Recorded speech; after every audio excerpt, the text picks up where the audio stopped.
Hi, guys. Good afternoon, and welcome back once again to the EdWord. I'm your host, Eddie, and in today's video, I will be discussing what I thought of the latest episode of Star Trek Picard. They dropped the second to last episode of the season today on CBS All Access, teasing the season finale, which drops next week, next Thursday, also on CBS All Access. I hope you're all staying safe and comfortable while we all practice social distancing and self-quarantining.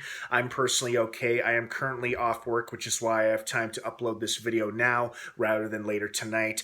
And I hope you're all staying safe and healthy just as well. Now, before I continue, of course, please be warned this is a spoiler-filled episode review. If you haven't seen the latest episode of Star Trek Picard, do not keep watching or listening, as I will be discussing spoilers, character details, plot stuff, all that jazz. So, you have been warned. That being said, let's dive right in.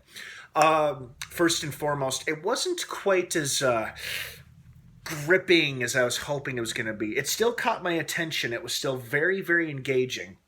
Although now that I think about it, when it ended, I thought to myself, boy, that episode felt shorter than usual. And then I realized it went by just like that because I was so focused on what was happening. They found the planet of synths, which is great.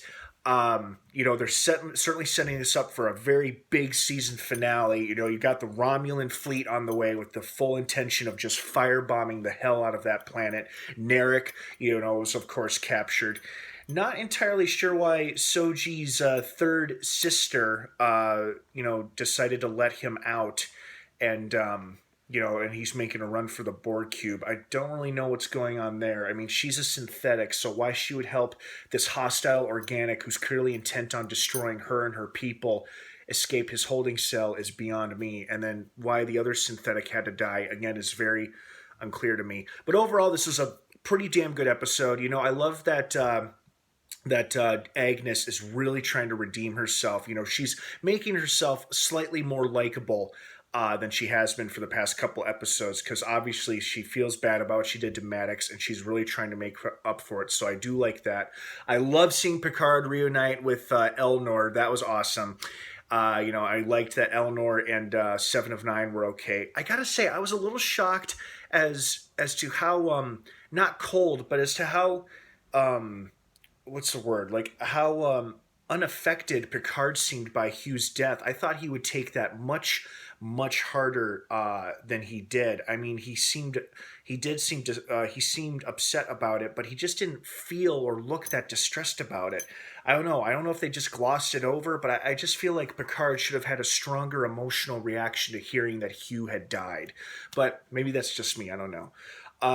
The thing that I really liked the most about this episode is that I loved that they were able to bring Brent Spiner back into the fold, not as Data, but as the son of the guy who created Data.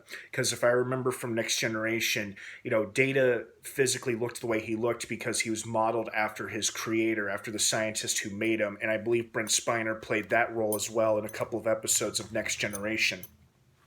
So it makes sense, to have him play the son of the scientist who created Data. That way he could look identical to him. And we get to have Brent Spiner have some screen time with Picard and the other characters on the show as well. So that was really awesome. I really enjoyed seeing Brent Spiner return and having some great screen time with Patrick Stewart and everybody else on the show during this episode. So that was pretty cool. I really liked that a lot.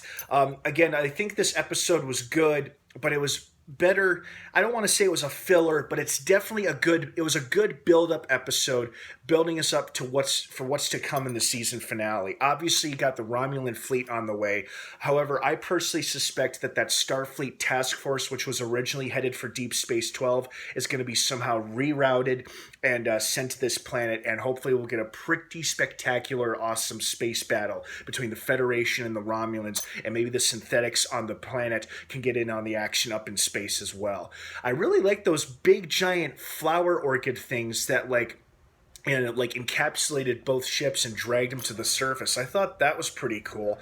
I don't know if they're like living flowers or if they were under the control of the synthetics, but I thought that was a pretty cool effect. It was one way to get a ship to come to the surface. So, but yeah, overall, pretty. It was a pretty good episode. It was definitely a good build up episode, leading us to what is hopefully going to be the best episode of the season, which will be next week's season finale, which will probably bring a lot of things to a head. I don't know if the fate of the galaxy will be determined necessarily, but all of these different factors coming into play are either going to try to stop the synthetics, or the synthetics are going to fight back and really push to survive. So we'll see next week. We will see indeed. So what did you guys think of this episode? Did you like it? Did you love it? Did you hate it? Were you expecting more, expecting less? I want to hear your thoughts and your opinions down below in the comments section. Thank you so much for watching. Star Trek Picard Season 1 finale drops next Thursday on CBS All Access. Don't miss it. It looks like it's going to be a good one. Okay, guys, have an awesome rest of your day. If I don't see you, stay safe out there. And of course, until next time,